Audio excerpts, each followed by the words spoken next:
Sa pangalan po ng dakilang Panginoong Jesucristo, isang mapagpalang araw po sa ating lahat. Ngayon po, andito tayo sa pagpapatuloy ng gawain sa makatuwid yung pagbibigay ng buhay, ng mensahe sa araw na ito.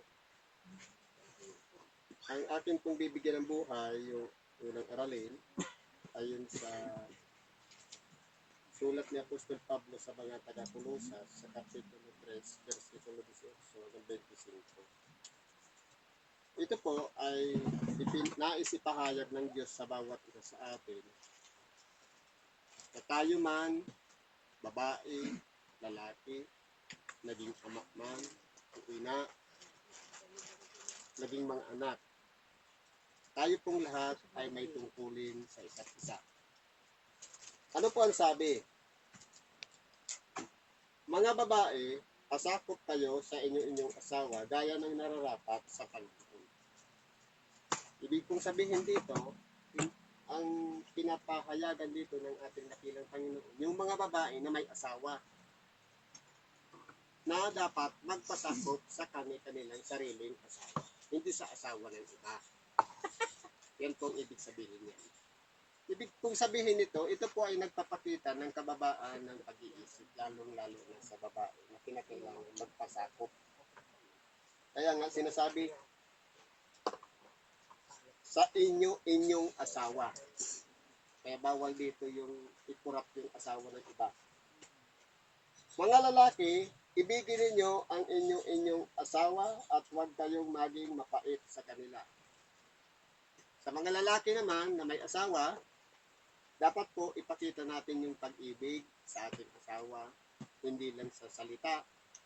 At araw-arawin pa natin sabihin, I love you. Pero kung hindi man lamang natin sinabihan, kumain ka na ba? Nag-almusal ka na ba? Baka ang mamaya niya, nagsabi nga tayo, pero paglalait naman. Naligo ka na ba? Masakit sa loob yun. Kaya dapat, ang iano natin, yung pagpapahalaga sa asawa. Ngayon, siyempre, sa mag-asawa, siyempre magkakaroon nyo ng anak. Ano naman ang tungkulin ng anak?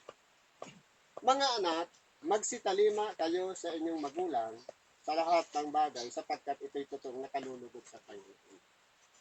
Ibig kong sabihin, yung mga anak, tayo man ay matanda na, may asawa na rin, pero may magulang pa tayo, kasama pa tayo dun sa mga anak.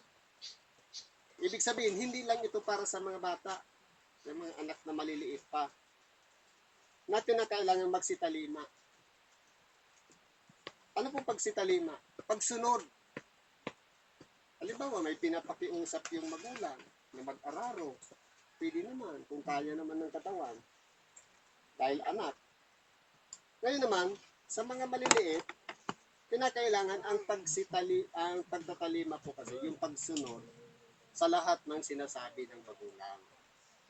Dahil sa panahon po ngayon, halos parami na po ang tigas ulo. Kapag inuutusan, magrereklamo, may sasabihin pa, nakasimangot, ayaw nang sumunod sa magulang. Sabi dito, sa lahat ng bagay, kahit anong sinasabi ng magulang, dapat hindi lang dinadal sa tainga tapos susunod lang, kundi may purpose bakit tayo pinasusunod ng magulang. Dahil pagdating ng takdang panahon, kapag mayroon na rin tayong kanya-kanyang sariling pamilya, yun naman ang ituturo natin sa ating magiging mga anak. Kaya po, sa mga anak, ang pagsunod hindi po masama. Ang mahalaga, magsabi kung pagod na, pwedeng maya-maya kunti. Huwag lang magreklamo. Ano pang sabi dito? Mga ama, huwag ninyong ipamungkay sa galit ang inyong mga anak upang huwag manghina ang loob nila. Ito naman po, relasyon ng ama sa anak. Pag sinabing ipamungkay sa galit, dapat po, huwag nating masyadong higpitan. Huwag nating bibigyan ng pagkakataon para ang bata magrebelde. Hindi, sa kainahunan, magandang payo, yung madali lang maunawaan na simpleng pakikipag-usap para pumasok o kumbaga sabi sa Bicol, magtadom. Pumasok sa kanyang puso hanggang sa iyon ay paglaki niya, iyon ay kanyang maaalala at tatandaan niya yan. Dapat po, huwag nating papanghinain ang loob ng ating mga anak. Mga alipin, ito naman po para sa mga tao na nagtatrabaho. Pag sinabing alipin, employee o nakikipaghanap buhay, nagtatrabaho, binabayaran yung oras at pagod. Ano ang sabi? Magsitalima kayo sa lahat ng mga bagay, sa mga yaong ayon sa laman ay inyong Panginoon. Magsunod po tayo kung ano ang mga patakaran ng amo natin. Kung halimbawa, sinabi alas 7, nandito ka na, para pumasok, bibilangin niya ang oras, pagkatapos yun, may sahod naman doon. Kaya po, ang pagsunod sa patakaran ng amo, isa pong uri ng pagpapasakop yan. Kalooban po yan ng Diyos. Sabi, hindi sa paglilingkod sa paningin, na masipag lang kapag nandiyan yung amo, kahit wala, nakatalikod, dapat isipin palagi natin, may Diyos na nakatingin sa atin. Huwag nating dadayain yung oras, huwag nating dadayain yung kumbaga, yung nagawa natin sa maghapon, sa 3 oras, dapat kahit wala yung amo, nagtrabaho ulit tayo ng 3 oras, parehas pa rin ang ating ginagawa. Kumbaga, hindi natin dinadaya ang ating amo. Dahil, hindi naman niya kinukulangan ng bayad sa atin. Hindi sa paglilingkod sa paningin, na gaya ng pagbibigay lugod sa mga tao, kundi katapatan ng puso na mga takot sa Panginoon. Kaya kung alimbawa po sa buhay natin, nakasentro yung takot natin sa Panginoon. Pagdating po sa trabaho, i-apply din natin na magiging seryoso tayo sa pagtatrabaho dahil alang-alang sa Panginoon ang iniisip natin. Na hindi yung pakitang tao lang yung kasipagan, kundi may tao man yan o wala, dapat meron tayong accomplishment, meron tayong natatapos. Ano mang inyong ginagawa ay inyong gawin ng buong puso, na gaya ng sa Panginoon at hindi sa mga tao. O ano man ang ginagawa natin, kay mahirap man yan o hindi, alang-alang sa Panginoon, kung doon tayo nakatuta dahil yun naman yung inaplayan natin, yun ang gusto natin, yung ang hilig natin, ang mahalaga, meron tayong natatapos o nagagawa. Yamang inyong nalalaman na sa Panginoon ay tatanggapin ninyo ang ganting mana sapagkat naglilingkod kayo sa Panginoong Hesukristo. Ibig pong palang sabihin, yung payo sa ama o mga babae o lalaki, ganon din sa mga alipin, isa po pala yun na kumbaga, lahat ng ating mga ginawang kabutihan sa ating kapwa. Ugnayan ng ama sa anak, mabuti yung pakikitungo natin. Ugnayan ng babae sa kanyang asawa. Pakikipag-ugnayan ng lalaki sa kanyang asawa. At alipin sa Panginoon. Kapag yan po pala na-perfect natin, sabi dito, tatanggapin ninyo ang ganting mana. Meron po pala tayong reward sapagkat naglilingkod kayo sa Panginoong Hesukristo. Iisipin palagi natin na kaya natin ginagawa ng mabuti yung kapwa natin dahil sumasa kanya rin ang ating dakilang Panginoon. Kahit na masama yung amo, kailangan nating irespeto dahil nananalangin din naman siya kahit siya'y masama. Humihingi rin naman siya ng tawad.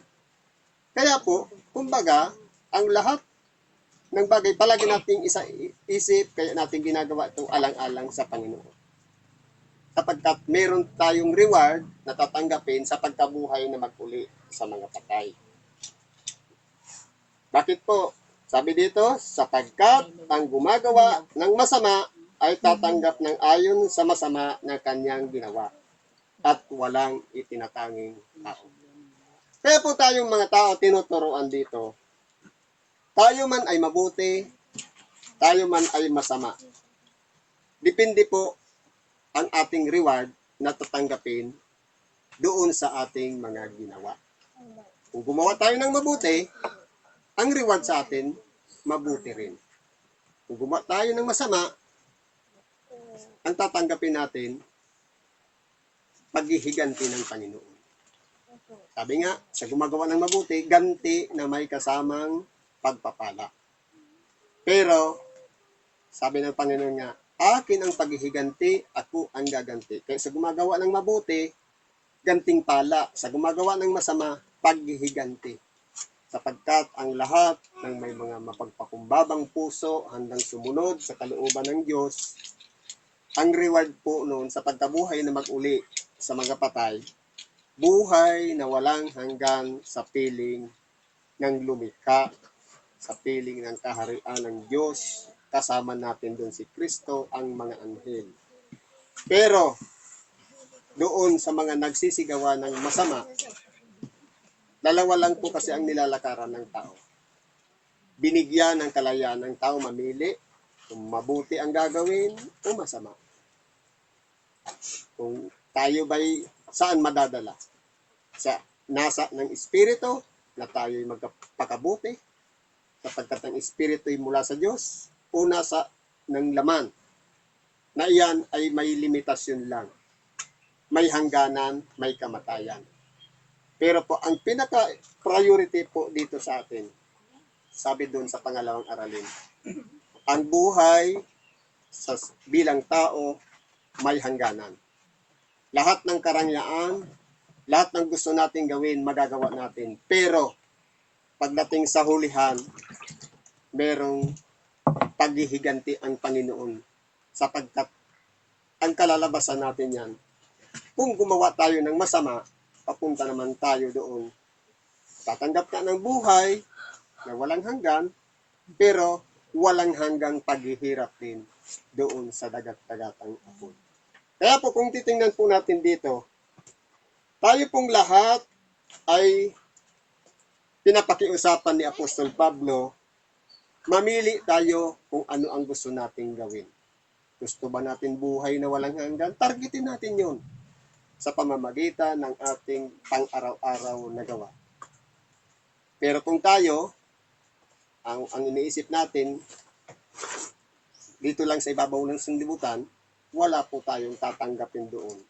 Malamang doon tayo sa kahirapan ng dagat-dagat ng apoy at asupre. Kaya po dito, ang pagsunod sa kalooban ng Diyos, respeto ng asawang babae sa kanyang asawang lalaki, ganon din sa asawang lalaki sa kanyang asawang babae, relasyon ng anak sa magulang, ama sa anak, alipin sa Panginoon. Mga basic lang po yan na itinuturo sa atin. Kapag iyan po ay sinusunod natin, napasasakop na tayo sa kalooban ng Diyos. Kaya iyan po ang ilagay natin sa ating isip, sa puso, upang sa ganon, bit-bit natin yan mula ngayon kapag tayo lumabas sa pulpito, mag-apply natin sa ating sariling pagkabuhay. Siguro hanggang dyan ibagi natin. Salamat po sa Diyos at anuman po ang ating mga kahilingan sa Diyos, ipagkaloob na sa ngalan ni Kristo Jesus. Isang mapagpalang hapon o tanghali sa ating lahat.